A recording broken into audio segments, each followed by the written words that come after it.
Bonjour vous deux, Bonjour, bonjour. est-ce que vous pouvez vous présenter?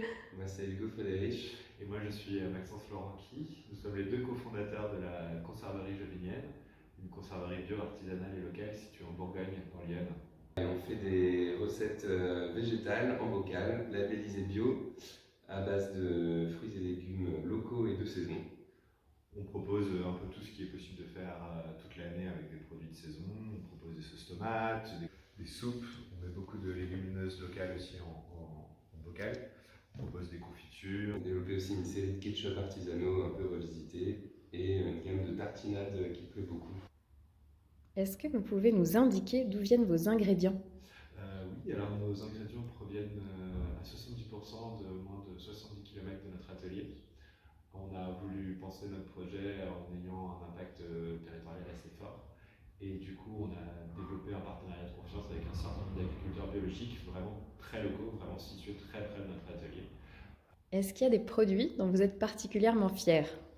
Alors, il y a l'esprit de légumes, qui est une préparation pour bouillon à la cuillère. Donc, c'est des légumes et des herbes mixées avec du sel.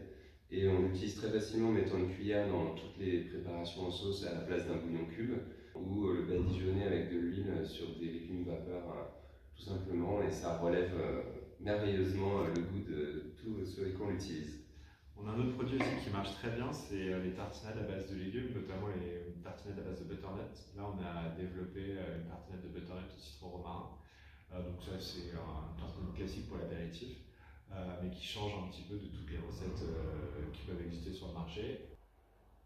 Vous essayez d'être engagé d'un point de vue écologique et solidaire, est-ce que vous pouvez nous en dire un peu plus?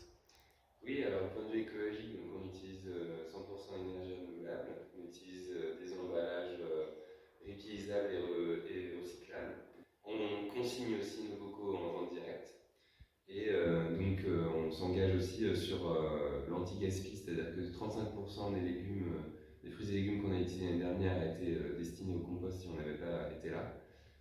Et d'un point de vue social, aujourd'hui, on relève de l'économie sociale et solidaire de par nos statuts, ce qui nous engage sur un certain nombre de points. On accepte aussi la monnaie locale. On travaille en partenariat avec des associations comme la Croix-Rouge, ce qui nous permet de maximiser un peu les impacts sociaux qu'on peut avoir sur le département. Pour finir, est-ce que vous avez des idées de projets à lancer prochainement?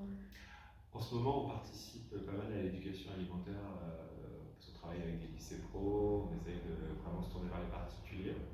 On aimerait aussi mettre en place une ligne de production qui soit dédiée à la restauration collective pour pouvoir nourrir les cantines scolaires avec des produits bio et locaux. Et on espère aussi mettre en place une récupération de la chaleur fatale de notre atelier pour diminuer la consommation d'énergie. Merci beaucoup à vous deux. Merci. Merci, à bientôt.